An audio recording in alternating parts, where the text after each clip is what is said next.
जय मसीह की सबको एक बार फिर मैं गोल्डी बांगा आपको इस चैनल पे स्वागत करती हूँ। और यदि आप नए हैं इस चैनल पे तो आप लाइक करें, सब्सक्राइब करें और शेयर करें।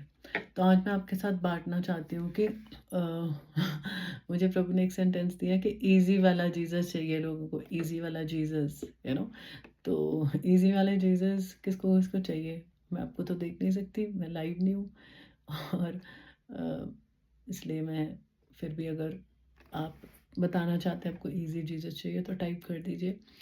और लेकिन एक्चुअली क्या है, हम आपको इजी जीसस दे ही नहीं सकते, और जीसस भी कोई इजी नहीं है। क्यों? क्योंकि वो खुद ताड़ना सही उन्होंने, और वो हमें भी सिखाते हैं। आमीन। तो कुछ चीज़ें मैं आज आपके आगे रखना चाहती हूँ ताकि आप ज़रूर से उनको प्रार्थना में लेके जाएं और समय व्यर्थ ना गवाएं, क्योंकि यीशु का आना निकट है। कुछ लोग कहते हैं कि जैसे मैं आपको एक एग्जांपल देती हूँ। कई बार हम किसी शॉप पे जाते हैं तो हम बोलते हैं हमें इस रेंज में एक सूट चाहिए, है ना। तो अगर हमें बेस्ट चीज़ चाहिए तो शायद वो थोड़ी महंगी भी होगी, है ना। और कई बार हमें सस्ते में कोई अच्छी चीज़ भी मिल सकती है, लेकिन एक वो अलग कॉन्सेप्ट हो जाएगा। मैं आपको एक सिंपल बात बोलती हूँ कि इरबाहा सकतनमा, कई बार आपको एक रेंज होती है, आप बोलते हैं कि मुझे इतने इतने का सूट चाहिए, और इनफैक्ट मुझे सस्ते वाला सूट चाहिए, है ना। तो सस्ते वाला सूट आप मांगते हैं तो शायद आपको मिल जाता है। इसी तरह आप जूते मांगते हैं, बोलते हैं सस्ते वाला चाहिए, आपको मिल जाता है। लेकिन अगर हम कहें कि हमें यीशु ऐसे चाहिए जो इजी वाले हों, तो वो आपको नहीं मिल सकते। आपके आप रेंज का आपको सूट जाके मिल सकता है, चाहे वो अच्छा हो चाहे वो बुरा हो। इसी तरह कई बार हम अपने कन्वीनियंस के अकॉर्डिंग के गॉड गॉडेस ढूंढ लेते हैं जो हमें कुछ ना कहे, और अपने बॉक्स में, अपनी जगह पे, अपने कमरे में बैठा रहे वो। आमीन। और हम बस उसकी पूजा या धूप बत्ती कर दें, और उसके बाद हमारा उसके साथ कोई लेन देन ना हो, ना ही उसका हमारे साथ। लेकिन जो जीसस एक लिविंग गॉड है, वो हमें करेक्ट करते हैं, क्योंकि उनके जो स्टैंडर्ड्स हैं वो बिब्लिकल स्टैंडर्ड्स हैं, और वो बहुत हाई हैं। आमीन। वो किस तरह हाई है कि वो हम जब उसका नाम कैरी करते हैं, जब हम उसको रिप्रेजेंट करते हैं, तो जैसा उसका नेचर है वैसा नेचर हमें एक्वायर करना ज़रूरी है। और वो कैसे होगा, ठीक है। तो हम कुछ बातों को आज देखना शुरू करेंगे। अब जैसे कि यीशु मसीह है, वो पवित्र है ना। बहुत शॉर्ट में अगर मैं बोलूँगी, वो पवित्र है, वो नम्र है, वो डेडिकेटेड और वो जिंदा है। आमेन। और यही सबसे मुश्किल हमें कई लोगों को लगता है कि कैसे होगा कैसे नहीं होगा, हमें इजी वाले ही चाहिए। लेकिन हमारे जो जीसस है वो ऐसा नहीं है कि हमें कुछ कहते नहीं और हमसे कुछ एक्सपेक्ट नहीं करते। वो हमें डिसिप्लिन करते हैं, क्योंकि वो खुद डिसिप्लिन में से होकर निकले। उन्होंने धरती पे अपने असाइनमेंट को पूरा करने के लिए, जिस योजना से प्रभु ने उनको बुलाया था, वो पूरा करने के लिए उन्होंने पूरी ताड़ना सही। आमीन। पहले वो एक अर्थली माता पिता, जो एक अर्थ पे उनके माता पिता थे, उनके अधीन रहे। उसके बाद वो सेवकाई में निकले, और सेवकाई के बाद उनको क्रूज पर भी जाना था। तो वो सारे एरियाज में वो सिस्टमेटिकली फेथफुली चले। लेकिन आज हम क्या सोचते हैं, ना तो हमें चर्च जाना पड़े, ना तो हमें सीखना पड़े, ना तो हमें कुछ कहे, ना तो हमें कोई वर्ड कोई सिखाए, है ना। और अगर कोई सिखा दे और वचन ठीक यहाँ लगे तो वो सही लगता है, तो वो लगता नहीं हमें नहीं चाहिए, हमें नहीं सीखना, हमारे पास्टर गलत है, हमारे लीडर गलत है ना। चाहे प्रभु हमसे बात भी करता हूँ। तो ये मैं कहना चाहती हूँ कि मेरे प्यारे भाई और बहनों, समय कम रह गया आपके पास, हमारे पास कोई चॉइस नहीं है कि हम आपको कोई इजी वाला जीसस दे दें, है ना। हमारे पास होते तो हम आपको ज़रूर देते, लेकिन जो जीसस है वो शुद्ध है, पवित्र है, हाई स्टैंडर्ड्स है उनके, और डिसिप्लिन है सबसे बढ़कर, ठीक है। तो हम एक स्क्रिप्चर देख लेते हैं यहाँ पर, इब्रानियों 12 उसका 11। Just a minute.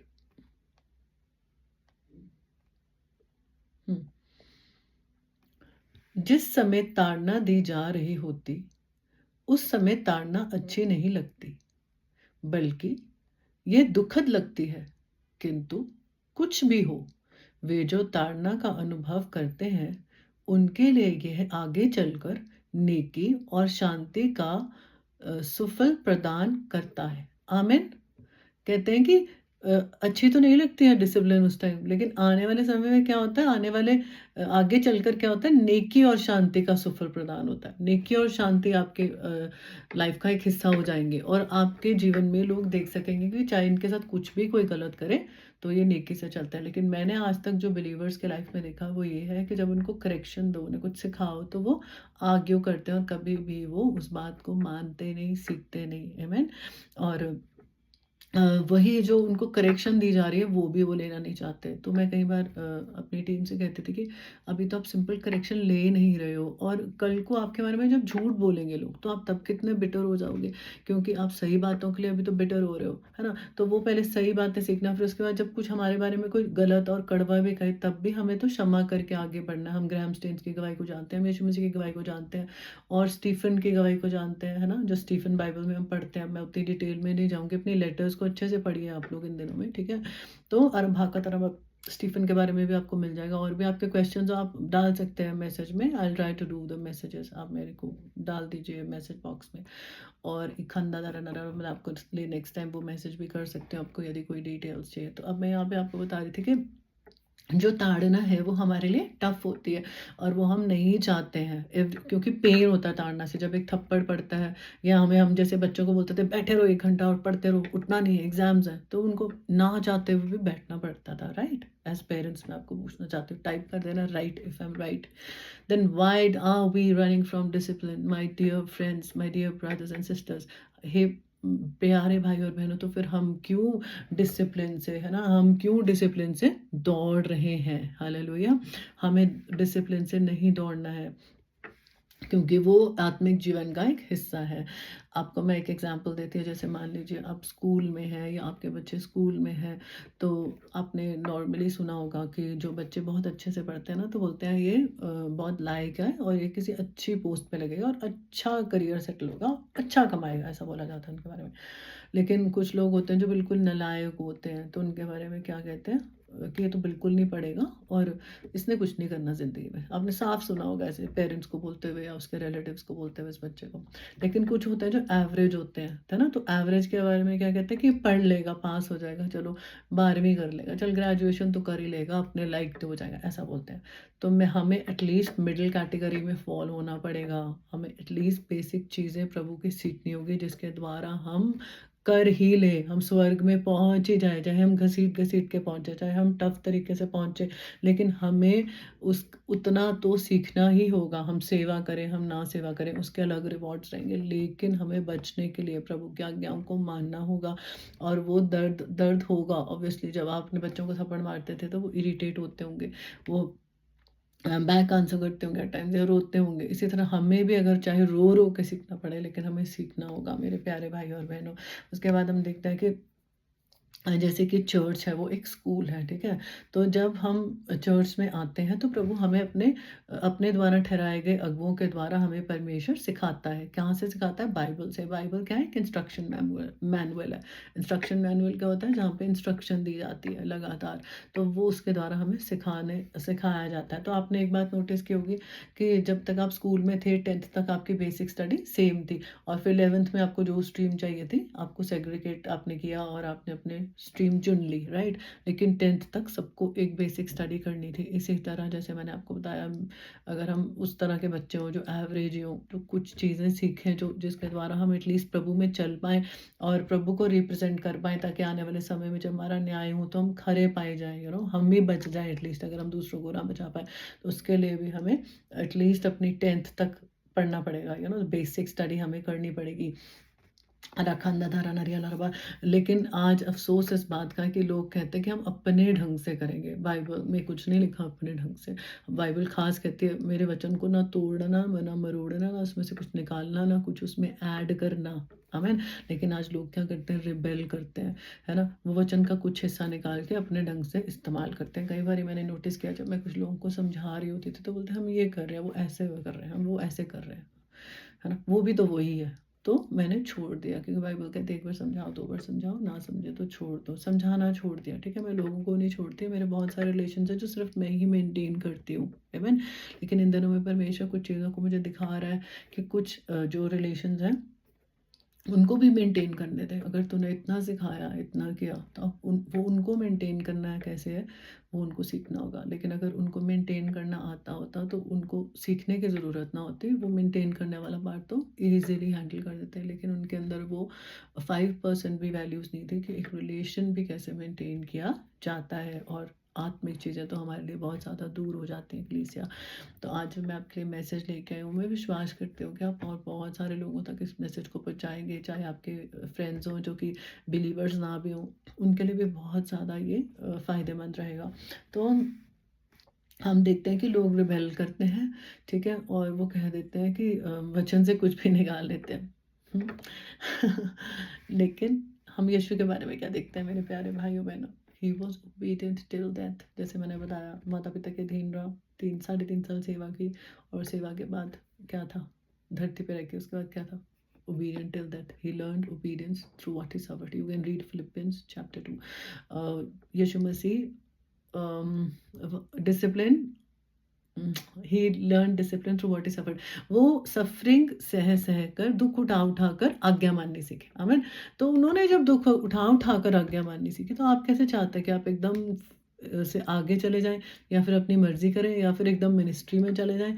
और जैसे लूसीफर ने गॉड को कॉपी करने की कोशिश की थी, हम कई बार अपने पास्टर्स को कॉपी करने की कोशिश करते हैं। हम सोचते हैं कि हम भी सेम चीज़ें करेंगे। मालूम नहीं आपकी वो मिनिस्ट्री है कि नहीं है, मालूम नहीं कि आप मिनिस्ट्री के लिए किस हिस्से में बुलाए भी गए या नहीं बुलाए गए। सबसे पहले तो बेसिक चीज़ें ही हैं, है ना? तो वो मैंने बहुत सारी कवर की हूँ। आप अगर थोड़ा-सा रेगुलर रहेंगे मेरे मैसेजेस के साथ, तो आपको सब चीज़ें क्लियर होती जाएँगी। तो हम यहाँ पे देखते हैं कि उनकी जितनी भी डिफ़िकल्ट असाइनमेंट थी, उन्होंने पूरी की इस धरती पे, और आज वो स्वर्ग में भी हमारे लिए मध्यस्थता कर रहे हैं, और स्वर्ग में भी उनका आज भी रोल है और आने वाले समय में भी होगा।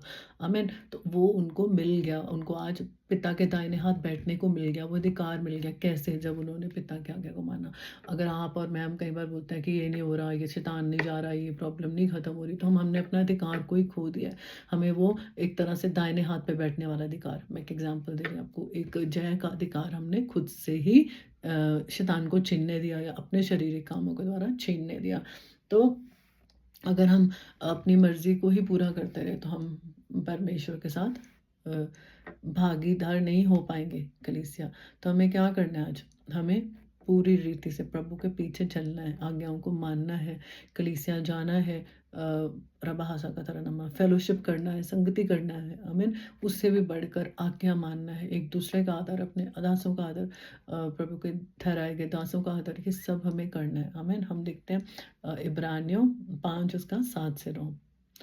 उसने अपनी देह में रहने के दिनों में ऊंचे शब्द में पुकार पुकार कर और आंसू बहा बहा कर उससे जो उसको मृत्यु से बचा सकता था प्रार्थनाएं और विनती की, और भक्ति के कारण उसकी सुनी गई, और पुत्र होने पर भी उसने दुख उठा उठाकर आज्ञा माननी सीखी, और सिद्ध बनकर अपने सब आज्ञाएं मानने वालों के लिए सदा काल के उद्धार का कारण हो गया। आमीन। सिद्ध बनकर, जब वो सिद्ध बन गया, तो वो अपना आज्ञा मानने वालों के, डोंट थिंक कि जो आज्ञा नहीं मानते उनके लिए कि वो एक उद्धार का कारण है, उनके लिए उद्धार का कारण नहीं है। आमीन।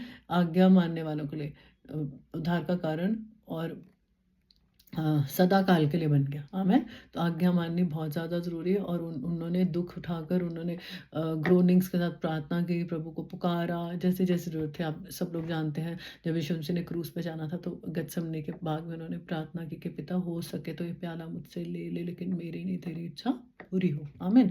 तो हमें ये चीज़ें, आपकी परिस्थिति कुछ भी हो, आपको प्रार्थना करनी है ताकि परमेश्वर आपको सहायता करे आगे बढ़ने में, ताड़ना में चलने में, चाहे दर्द भी हो, ठहरे रहने में, उस डिसिप्लिन को पूरा करने में, ताकि हम नेक्स्ट क्लास में जा सकें, और एटलीस्ट हम क्लास 10 तक अपना पूरा कर सकें, ताकि फिर जब हमें वो बातें समझ आए, तो हमें चर्च का मीनिंग समझ आए, लीडरशिप का मीनिंग समझ आए, फेलोशिप का मीनिंग समझ आए, एक दोस्त क्या होता है, एक मेंटर क्या होता है, एक सिखाने वाला क्या होता है ना। जैसे आपके माता पिता हों और आपको सब कुछ सिखाएं, उसके बाद आप ऐसे उनको, उस घर को, अपने घर को छोड़ के ऐसे निकल जाओ कि मुड़ के देखो ही ना, है ना? तो वो एक रिबेलियन की स्पिरिट है ना? तो हमें पश्चाताप करना होगा। इरबाह कदर नरिया सब खतर नरम। आगे बढ़ने में कोई प्रॉब्लम नहीं होती, लेकिन अपने रिश्तों को प्यार से निभाने में, बड़ों का आदर करने में, दुगना आदर करने में प्रभु के दासों का बहुत ज़रूरी वचन के अनुसार है। ये प्रभु के द्वारा अथॉरिटी ठहराई गई है, जो अथॉरिटी सच में प्रभु के द्वारा ठहराई गई है। अमीन। दीरा नरिया सा खतरा नरिया नरा खरा लरबा। तो इन चीज़ों का इन दिनों में ख़ास ख़्याल रखें कि प्रभु को ईज़ी वाला गॉड ना समझें और भागें मत, क्योंकि वो ईज़ी नहीं है, लेकिन वही आपके लिए हेल्पफुल है, वही आपको सिखाएँगे, वही आपको समझाएँगे और प्रभु के भय में कैसे चलना आपको सिखाएँगे। तो जब he didn't have it easy church, तो ये नहीं हो सकता कि हमारे लिए भी ईज़ी हो, क्योंकि ये गॉड हमारे ईज़ी गॉड नहीं है, क्योंकि हम कई बारी ईज़ी गॉड्स में ज़्यादा बिलीव करते हैं ताकि हमें सब कुछ हम अपने ढंग से करें और गॉड को हम ही चलाएँ। लेकिन ये गॉड वो है जो हमें चलाते हैं और सिखाते हैं। आमीन। तो जो लोग प्रभु का सीखने के बाद भी वापस चले जाते हैं, उनके उनके ऊपर ये नीति वचन पूरा बैठता है। नीति वचन 26 उसका 11, जैसे कोई कुत्ता कुछ खा करके बीमार हो जाता है और उल्टी करके फिर उसको खाता है, वैसे ही मूर्ख अपनी मूर्खता बार बार दोहराता है। तो ऐसे लोगों को मूर्ख कहा गया है और वो अपनी मूर्खता बार बार दोहराते हैं। आमीन। तो प्रभु आप सब पे दया करे और प्रभु एक बार फिर आपको उसके साथ जय में चलने में सहायता करे। तो मैं आपके लिए प्रार्थना करनी चाहूँगी। आइए हम अपनी आंखों को बंद करें। हर एक अंधकार की शक्तियाँ, जो भी शैतान की चालाकियाँ हैं, जो लोगों के जीवन में कार्य करते हैं, यीशु मसीह के नाम से आज्ञा देते हैं कि निकल जाओ। धन्यवाद करते हैं परमेश्वर की आपकी उपस्थिति है, आपका अभिषेक है और आपका अभिषेक प्रभु हर एक जुए को तोड़ता है। खुदावन लोगों को आज़ाद कीजिए ताकि सच में उनके स्पिरिचुअल आइज और ईयर्स खुले प्रभु, और वो वचन के अनुसार चले, तेरा भय माने प्रभु। हरा बहासा का नामा, और तेरे भय मानने से उन्हें बुद्धि और ज्ञान के मिल सकता है प्रभु। जब तेरे लोगों को बुद्धि ज्ञान मिलता है परमेश्वर, उनके अंदर तेरा भय रहता है परमेश्वर, तो सच में वो परख में चल सकेंगे कि उन्हें कौन सी बात वचन से है, कौन सी बात नर्क से है, कौन सी बात स्वर्ग से है, कौन सी बातें उनके अपने शरीर की हैं, कौन सी बातें उनके पुराने नेचर की हैं। प्रभु यीशु मसीह उन्हें समय दे जिससे पहले कि तू आ जाए परमेश्वर, वो पश्चाताप करें। और आपका वचन यूँ कहता है प्रभु, जो लोग जो मेरे कहलाते हैं यदि दीन और नम्र होकर प्रार्थना करेंगे तो मैं उस देश को जो खत्म कर दूंगा। सच में आप करने पाए प्रभु, अपने हाथों में सबको ले लीजिए और फिर से अपनी महिमा होने दीजिए प्रभु। एक एक लोग जो प्रभु चर्चेस से और परमेश्वर तेरे दास दासियों से और ग्रुप से अलग हुए और प्रभु खास करके तुझसे अलग हुए, नहीं तो वो तेरी वाणी को सुनते होते प्रभु। प्रभु क्या ही भला कि अगर हम तेरी उपस्थिति में बने रहे परमेश्वर। जैसे दाऊद कहता है कि one day in the house of God is better than 1,000 elsewhere. हाँ प्रभु, इसी तरह परमेश्वर लोग वो एक दिन जो तेरी उपस्थिति में बताया जाता है उसे बेहतर माने, अपने समय को व्यर्थ ना गवाएं प्रभु। वो प्रभु अपने आप को परमेश्वर छोटी छोटी चीज़ों के लिए किसी के प्रभु जी अधीन ना करने पाए परमेश्वर। वो पाप के बंदी फिर से ना होने पाए, लेकिन सिर्फ तेरे ही बंदी रहे। और सचमुच जैसे तेरा वचन कहता है प्रभु, तुम मेरे धार्मिकता राज्य की खोज करो, बाकी वस्तु तुम्हें मिल जाएंगी। उसी प्रकार से प्रभु आप उनकी पूर्ति भी करते रहना प्रभु। सबको एक बार फिर आपके हाथों में सौंपते हो और आपके महिमा के काम को देखना चाहते हो, यीशु मसीह के नाम से आमेन। Thank you so much. प्रभु आप सबको आशीष दे।